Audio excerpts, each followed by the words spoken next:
Good morning friends. Self study vlog for UPPSC channel में आप सभी का स्वागत है और उम्मीद करता हूँ आप लोग भी अच्छे होंगे। तो चलिए शुरू करते हैं आज का वीडियो। आज का वीडियो उन लोगों के लिए स्पेशली खास है जो लोग समीक्षा अधिकारी, सहायक समीक्षा अधिकारी या अपर निजी सचिव की तैयारी कर रहे हैं, क्योंकि ये वीडियो इतना इंपॉर्टेंट है कि हिस्ट्री के जो टॉपिक्स हैं, अगर आपने ये टॉपिक्स कर लिए तो आपके समझ लिए 90% सिलेबस कवर हो जाएगा। क्योंकि अब हमारे पास समय बचा है कम, तो हमको अब करनी है स्मार्ट स्ट्रेटजी। हार्ड वर्क तो करना ही करना है, बट स्मार्ट स्ट्रेटजी के साथ करना है। तो आप अगर आपके पास जो है पेन कॉपी निकाल लीजिए और इन मैं जो टॉपिक्स बताने आ रहा हूँ उनको लिख लीजिएगा और इन्हीं टॉपिक से पढ़ लीजिए। आप चाहे तो प्रीवियस ईयर क्वेश्चन चेक कर लीजिएगा। मैंने खुद ही अपनी ये प्रीवियस ईयर की बुक से और जो यूपीपीएससी के एग्ज़ाम होते हैं, जैसे यूपीपीसीएस हो गया, अभी सिविल जज वाला हुआ था, जज वाला, तो उन सब पेपरों का मैंने देख के एनालाइज करके मैंने एक टॉपिक्स उतारे हैं। तो आप लोग भी इन टॉपिक्स की लिस्ट बना लीजिए, क्योंकि मोस्ट इंपॉर्टेंट टॉपिक्स हैं। अगर ये आपने कर लिए तो मान लीजिए आपका 90% सिलेबस कवर हो जाएगा। और वीडियो को लास्ट तक देखिएगा, वीडियो को शेयर जरूर करिए और सब्सक्राइब जरूर करिए। सब्सक्राइब करने से जो आगे के वीडियोज़ हैं, मैं पूरी सीरीज़ बना रहा हूँ इन सबकी, सारे टॉपिक्स की एक करके, पूर्वालोकन प्लस इनकी मिला के। तो आप ये सीरीज़ को ज्वाइन जरूर करिए और चैनल को सब्सक्राइब जरूर करिए, क्योंकि अगर सब्सक्राइब रहेंगे तो आपको अपडेट जल्दी मिल जाएगी। तो चलिए शुरू करते हैं आज का वीडियो। ये बुक तो सबके पास होगी, जानते ही हैं, प्रीवियस ईयर के लिए है, प्रीवियस ईयर क्वेश्चन दिए हुए हैं इसमें। तो सबसे पहले हम बात कर लेते हैं इतिहास की। इतिहास के ये जो है आपके पास प्राचीन इतिहास मान के चलिए 3-4 नंबर का आता है, बहुत ज़्यादा। तो सिंधु घाटी सभ्यता पढ़नी है। अब सिंधु घाटी सभ्यता में क्या पढ़ना है? सिंधु घाटी सभ्यता में बेसिकली मान के चलिए आपको थोड़ा सा एग्जाम्पली तौर पर पूरा पाषाण काल जो है आपका, जिसमें मेसोलिथिक एज या न्यूलिथिक एज है या पाषाण काल है, पूरा पाषाण काल, ये थोड़ा सा आपको ओवरव्यू ले लेना पड़ेगा, क्योंकि उससे कभी कभी समटाइम्स पूछ लेता है कि वो जो अनाज वाले क्वेश्चन आपने देखे होंगे कि कैसे।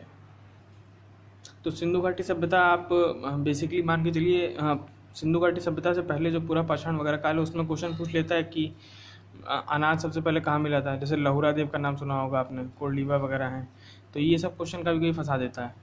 उसके अलावा आप जो सिंधु घाटी सभ्यता है, इसमें मेन वो साइट आपको पढ़नी है। जैसे कुछ साइट पाकिस्तान में है, कुछ भारत की साइट है, तो आप मेनली कोशिश करिए भारत की साइट पढ़िए, जो भारत में जितनी साइट्स अवेलेबल हैं। और उन साइट्स के साथ में जो नदियाँ होती हैं, नदियाँ जो नदी जो किस साइड के पास से कौन सी नदी है, सबके साथ तो नहीं है बट, और कौन सब उसके खोज करता है, ठीक है। तो ये क्वेश्चन सिंधु घाटी सभ्यता से मोस्ट पॉपुलर क्वेश्चन में से है, ये जरूर आता है। गुप्त वंश और गुप्तोत्तर काल, इसको भी अच्छे से पढ़ना है। इनके जो राजा हैं, उनके राजाओं का राजवंश कौन किसके बाद आया, हायरार्की सेट में पढ़ना है आपको। पुस्तकें और लेखकें, ये बहुत इंपॉर्टेंट है। जो एंशिएंट टाइम में जो पुस्तकें और लेखक लिखी गई हैं, बहरहाल बहुत पॉपुलर बुक्स आप पढ़िए, जो बहुत, उसमें आपको फ़िल्टर करना पड़ेगा। मैं हर बुक तो नहीं बता पाऊँगा, बट आपको फ़िल्टर ये करना पड़ेगा कौन सी बुक ज़्यादा पॉपुलर है, कौन सी कम पॉपुलर है। क्योंकि मैक्सिमम बुक्स जो हैं जैसे जो रिसेंटली एग्ज़ाम्स में पूछी जा रही है, वो बुक्स आपको पढ़ना ये समझ लीजिए बहुत ही ज़रूरी है। क्योंकि वो बुक्स अगर आप पढ़ेंगे तो आपका लगभग चीज़ें जो है, क्वेश्चन जो है वो आपको फंसा नहीं पाएगा कहीं पे। वैदिक सभ्यता, बौद्ध धर्म और जैन धर्म, वेरी मोस्ट इम्पॉर्टेंट टॉपिक समझ लीजिए आप। जैन धर्म, बौद्ध धर्म और वैदिक सभ्यता से, इन दोनों से तो आप छोड़ ही नहीं सकते। बौद्ध धर्म और जैन धर्म से क्वेश्चन आना ही आना है। सबसे बेसिक क्वेश्चन पूछ लेता है इनकी संगतियाँ कहाँ कहाँ हुई थी, किस संगति में किसने भाग लिया था, किस राजा के समय पे हुई थी। तो ये आप दोनों चीज़ें बिल्कुल ध्यान से रख लीजिए। बौद्ध वैदिक सभ्यता पढ़ लीजिए। वैदिक सभ्यता में पूछ लेता है वो क्या कहते हैं, जैसे पूछ लेगा आपसे क्वेश्चन में कि दोनों उत्तर वैदिक काल और वैदिक काल दोनों के क्वेश्चन मिक्स करके दे देगा स्टेटमेंट वाइज। तो इसमें वैदिक सभ्यता को अच्छे से पढ़ लीजिए। मौर्य काल तो आप जानते ही हैं, पॉपुलर है ना। तो मौर्य काल में भी आपको उनके कार्य तो पढ़ने ही पढ़ने हैं, प्लस आपको उनके जो हायरार्की सिस्टम है, किसके बाद कौन सा राजा, कौन सी डायनेस्टी, किसकी राजधानी क्या थी, है ना। तो ये सब आपको पढ़ना ही पढ़ना है। और इनके टाइम में कौन कौन से मंदिर बनवाए गए, ठीक है। प्राचीन कला, कौन सी बुक्स थी, कौन किसके दरबार में कौन कवि था, ये सब चीज़ें जो है आपको एंशिएंट हिस्ट्री से इतनी करनी है। अब आप चाहें तो इसके लिए पूर्वालोकन से कर सकते हैं, पूर्वालोकन में भी इनफ दिया हुआ है। बट अगर थोड़ा आप बैकग्राउंड लेना चाहते हैं तो कोई एनसीईआरटी कंपाइलेशन बुक ले लीजिए, या आपके पास जो आपने नोट्स बनाए उनसे पढ़ सकती हैं। पर ये मान लीजिए 3-4 से 5 नंबर से मैक्सिमम क्वेश्चन आते हैं इसमें। अगला कहते हैं मध्यकालीन भारत। मध्यकालीन भारत जो है, दिल्ली सल्तनत आप जानते हैं कितनी इंपॉर्टेंट है। दिल्ली सल्तनत आपको पढ़नी है, आपको वहाँ से है मोहम्मद बिन कासिम से 712 से, तो 712 से पढ़ना है आपको। सबसे पहले तो इनके कालक्रम पढ़ लीजिए। जैसे इसका एक वो है ना इसका एक मतलब याद करने का एक तरीका है, बहुत इजी, क्या बोलते हैं उसको, अभी मुझे याद नहीं आ रहा, मैं अभी याद आएगा तो बता दूंगा। इनके लेखक की पुस्तकें, ठीक है, जैसे पूछ लेता है मतला साहिन किसने लिखी है, मतला साहिन के लेखक कौन है, या मतला साहिन जिस लेखक ने लिखी वो किस दरबार में थे, तो ये सब हो गया। धार्मिक आंदोलन पढ़ने बहुत ज़रूरी है। और मुग़ल साम्राज्य, ये दोनों ऊपर और नीचे वाले, क्योंकि मुग़ल के टाइम पे क्या हुआ ना, मुग़ल आ गया, उसके बाद विजयनगर, फिर बहमनी साम्राज्य, तो ये सब मिले हुए हैं, तो ये सब आपको जो है मिला के पढ़ना है आपको एकदम। और जैसे अभी विजयनगर साम्राज्य है या बहमनी साम्राज्य है, तो उनमें पूछ लेता है कि इन बहमनी साम्राज्य की भाषा कौन सी थी। अब आपको पता होना चाहिए विजयनगर साम्राज्य की भाषा कौन सी थी, मतलब वहाँ के लेखकों ने मतलब किस भाषा का प्रयोग करते थे, तो उसमें तेलुगु भाषा थी विजयनगर की, बहमनी में तमिल थी, है ना। तो ये आपको बहुत अच्छे से पता होना चाहिए, क्योंकि ये चीज़ें जो है मतलब बहुत बेसिक क्वेश्चन आता है, पर वो है इतना डीपली मतलब फंसा देगा आपको कि आप गलत कर जाएंगे कन्फ्यूज़न में आके। और दिल्ली सल्तनत में एक चीज़ ध्यान रखिएगा, जो रूरल ने जो इतने मकबरे बनवाए हैं, ठीक है, इनमें सबसे ज़्यादा राजधानी का ट्रांसपोर्टेशन हुआ है। इनकी राजधानी यहाँ पे, उनकी यहाँ उपाधियाँ, किसने कौन सी उपाधि धारण की है, ये बहुत ज़्यादा इंपॉर्टेंट मतलब टॉपिक है। तो इस टॉपिक को भी आप जो है 101% करिए, ठीक है। ये भी मान के लिए 4 से 5 नंबर का है। सबसे ज़्यादा क्वेश्चन जो हमारे आते हैं वो आते हैं मॉडर्न हिस्ट्री से। तो मॉडर्न हिस्ट्री में सबसे पहले जो पढ़ना है, अब जब आप यहाँ तक पढ़ लेंगे पूरा मुग़ल वगैरह, तो मुग़ल जब ख़त्म होने लगता है तो आपको पता है कि मुग़ल ख़त्म होते ही लगभग जो ब्रिटिशर्स हैं उनका आगमन शुरू हो जाता है। तो वहाँ से पढ़ना है आप स्वतंत्रता आंदोलन पहले तो पढ़िए, घटनाएं वर्ष, पर इसमें थोड़ा सा बैकग्राउंड लेके आप जो वास्को डिगामा से जो है थोड़ा टॉपिक्स वो ले लीजिए, स्वतंत्रता आंदोलन की प्रमुख घटनाएं। अब जैसे क्या स्वतंत्रता आंदोलन क्या है, जैसे 1857 से ले लीजिए, 1857 से लेकर 1947 के बीच में जो भी घटनाएं हुई हैं, जो भी युद्ध हुए हैं, उसके बाद कौन सा नेशनलिज्म के लिए है, ठीक है। जैसे गांधी जी आ जाएंगे तो उसके बाद कई सारे मूवमेंट हो रहे हैं, तो वो मूवमेंट की हायरार्की सेट कर लीजिए, क्योंकि किसके बाद कौन सा मूवमेंट होगा ये उसमें आता है। मैच द फॉलोइंग वो दे देगा आपको, नहीं तो स्टेटमेंट दे देगा। तो ये आपको चीज़ें बिल्कुल ध्यान से होना चाहिए। उसके बाद जो समितियाँ बनी, समितियाँ ऐसे पूछ लेता है HSRA कहाँ बनी है, HRA कहाँ बनी है, ठीक है, ये किस समिति से जुड़े हुए थे, इन्होंने कौन सा ग्रुप बनाया था, ठीक है। तो ये सुनता, अब इसमें क्या है, इसमें मेनली आपको सुनता जो मतलब 19 गांधी जी के बाद की जो है ब्रिटिशर्स और इंडियन में मतलब जो है रिवॉल्यूशन या रिवॉल्ट आने के लिए मतलब एक दूसरे के वो चल रहा था, तब उस टाइम की जो घटना है वो ज़्यादा आया था, क्योंकि गांधी जी आने के बाद ही सारा मतलब इंडिया में जो भी कुछ मतलब चीज़ें चेंजेस हुए हैं, मतलब मेनली मतलब उनके द्वारा किए गए आंदोलन हो गए, समितियाँ बना दी गई, तो वो स्वतंत्रता आंदोलन में ही समझिए आती हैं पूरी। उसके बाद जनजातीय विद्रोह बहुत चल रहे थे, कृषक को जनजातीय विद्रोह में मान के चलिए आप, जैसे आपका चिपको आंदोलन पूछ लेता है ना, चिपको आंदोलन पेड़ों वाला हो गया, कुछ जनजातीय समूह वाले थे, है ना। और इसमें एक चीज़ और, जब ये जनजातीय आंदोलन पढ़ेंगे तो आप ये भी ध्यान रखिए कौन सी जनजाति किस क्षेत्र से बिलोंग करती है ना। मैक्सिमम टाइप पूछते गोंड का बहुत पूछता है ना। मैती किस जगह से बिलोंग करती है, ये थोड़ा रिसेंट टॉपिक में है अभी। मैती हो गया, कुकी हो गया, क्योंकि ये सब मणिपुर क्षेत्र में, मणिपुर की मतलब हैं जनजातियाँ, तो इन सब के बारे में क्वेश्चन बन सकता है मतलब। और 1857 क्रांति क्या है, क्रांति तो आप जान ही रहे, 1857 की मंगल पांडे वाली अपनी बैरकपुर से जो स्टार्ट हुई थी। तो ये तो टॉपिक आपको करने करने। अच्छा, ये मैंने देखिए नंबरिंग कर रखी है, तो सबसे पहले आपको ये सब पढ़िए, क्योंकि इनसे क्वेश्चन ज़्यादा आते हैं। ये सब हायरार्की में लिखे हुए हैं, देख लीजिए आप, इन सबसे नंबर वाइज क्वेश्चन मतलब ज़्यादा मिलेंगे आपको। मतलब पहले सिंधु घाटी से, संस्कृति से कम क्वेश्चन आते, इसलिए 6 नंबर पर डाल रखा है। अब देखिए यूरोपियों का आगमन, ये मैंने पहले ही आपको बता दिया कि ब्रिटिशर्स जो हैं उनके लिए करना ही करना है। उसके बाद हम आते हैं, ये देखिए विभिन्न समाचार पत्र, पत्रिकाएं, पुस्तक, प्रकाशन, लेखक।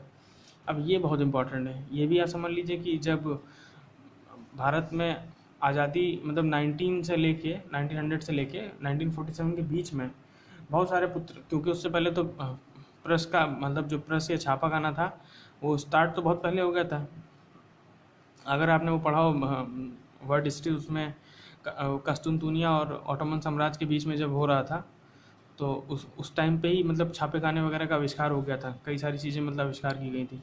तो फिर धीरे धीरे इंडिया में भी जब मतलब पुस्तकें या मतलब लेखकें उनके प्रकाशन जो है प्लस मतलब पेपर्स पूछ लेता है कि ये पेपर किससे मतलब बंगाल गजट कहाँ का है, या किसने कौन लिखता था, या इस तरह के क्वेश्चन आते हैं। तो ये चीज़ें आप इनको तो आप क्या करिए, ढूंढ ढूंढ के लिस्ट बना लीजिए, क्योंकि इससे पक्के पक्के क्वेश्चन आते हैं। बस आया टिक मारा।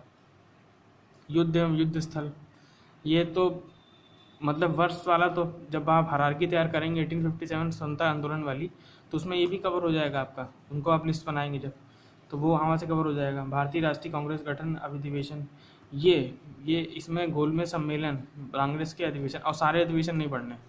लोग क्या करते हैं, सब सारे अधिवेशन थोड़ी आते हैं, वो अधिवेशन पढ़ने हैं जिसमें कुछ अलग से दिया हो, जैसे गांधी जी इसमें भाग लिया हो, या कोई इंग्लिश मतलब ब्रिटिशर्स ने लिया हो, या कोई ब्रिटिश में रह रहा उसने भारत में आके लिया हो, या कोई ऐसी महिला हो जो मतलब पहली बार इसने लिया हो, वो सब अधिवेशन याद रखने हैं। और गांधी जी के जितने आंदोलन हैं, मतलब गांधी जी ने जो भी किया 1916 से लेके आखिरी तक, उनका भी एक लिस्ट बना लीजिए, उसके आसपास किस में क्या हुआ। प्लस अब जैसे इनकी लिस्ट तो बना लीजिए, ये तो आपने वो याद कर लिया कि 1916 में हुआ, 18 में हुआ, 17 में हुआ, 20 में ये हुआ, बट उन उस आंदोलन को करने का, क्योंकि स्टेटमेंट दे देगा, मान लो पूछ लिया असहयोग आंदोलन क्यों किया गया था, तो उसमें एक स्टेटमेंट दे देगा आपको। अब स्टेटमेंट दे देगा तो स्टेटमेंट आप कैसे करेंगे, तो उसमें बड़ा कन्फ्यूज़न होगा आपको। तो इसलिए आप क्योंकि स्टेटमेंट आपने पढ़ा नहीं, आपने उनके दिनों पर मतलब उनकी डेट पढ़ रखी है कि 1920 में ये हुआ था, तो उनके स्टेटमेंट भी ढंग, स्टेटमेंट इन से उनको पढ़ लीजिएगा आंदोलन को, क्योंकि वो आंदोलन जो है वो बेसिक रूप से आएंगे, और बहुत ही मतलब आपको सरल में ऐसे चुटकियों में नंबर देखे जाते हैं वो। क्योंकि मैंने पिछली बार एग्ज़ाम दिया था, मतलब पीसीएस का जो इस बार दिया था, उसमें मुझे कई तरह मतलब स्टेटमेंट क्वेश्चन मिले थे जो मुझे एग्जैक्टली आते नहीं थे, बट मैंने उनके थोरेटिकल रूप से पढ़ रखा था, तो मुझे वहाँ से काफ़ी हेल्प हुई थी। उसके बाद इकोनॉमी, सबसे पहले तो इकोनॉमी में ये चीज़ें तो बेसिक हैं, पर इकोनॉमी के सारे पोर्शन करंट अफेयर से रिलेटेड आते हैं, जहाँ तक समीक्षा अधिकारी के एग्ज़ाम में जो मैंने दिया मैंने देखा है। बट आपको बेसिक चीज़ें पता होनी चाहिए, जैसे निर्धनता की अवधारणा, प्रकार, बेरोजगारी क्या होती है, इंडेक्स देखिए ये करंट से जुड़ा हुआ है कि इंडेक्स में, कल मैंने करंट का वीडियो डाला था, उसमें आप लोगों ने काफ़ी मतलब सपोर्ट किया। इंडेक्स जो है, इंडेक्स किस मतलब रैंकिंग, इंडेक्स सूचकांक जो बोलते हैं वो करना है। योजनाएं और लक्ष्य, कौन सी योजनाएं चल रही है, कौन सा लक्ष्य चल रहा है, ठीक है, कौन सी योजना कब लागू हुई, जीएसटी हो गई, जैसे नीति आयोग हो गया आपका, ऐसे कई तरीके की योजनाएं हैं, उनके लक्ष्य क्या है, मतलब पूछ लेता है कि भारत ने मलेरिया मुक्त कब तक रखना है, मतलब कब तक हो जाएगा।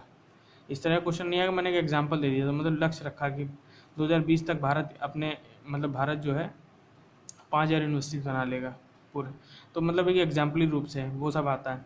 मुद्रा, शेयर और बीमा, इसमें आपको थोड़ा थोड़ा पढ़ना है कि मुद्रा, इसमें आप ये रिलेट कर लीजिए कि कौन सी मुद्रा कहाँ से है, शेयर मार्केट वगैरह थोड़ा बहुत पढ़ना पड़ेगा। बीमा, ये मतलब एक थोड़ा थोड़ा जानकारी होनी चाहिए। समितियों का गठन और वर्ष, मतलब कौन समिति कब गठित हुई और कब उसका कार्यक्षेत्र क्या रहा। उद्योग व्यापार, उद्योग व्यापार जैसे राष्ट्रीय मतलब जैसे राष्ट्रीय और अंतर्राष्ट्रीय व्यापार के बारे में जानकारी होनी चाहिए। आयकर, व्यापार और जीएसटी कर, ये 3-4 चीज़ें आप एकदम बिल्कुल पेट समझ ली। मतलब ये 6 टॉपिक हैं, 6 टॉपिक आप अगर चाहें तो ढूंढ ढूंढ के आप यूट्यूब से पढ़ लीजिए, चाहे आप क्रोम पर डाल के पढ़ लीजिए, मतलब नोट्स बना लीजिए इनके, क्योंकि इनसे आता नहीं। मैक्सिमम क्वेश्चन आपको जो पूछेगा इससे, इकोनॉमी पोर्शन है वो आपके सिर्फ और सिर्फ मैक्सिमम टू मैक्सिमम आएंगे आपके करंट अफेयर से।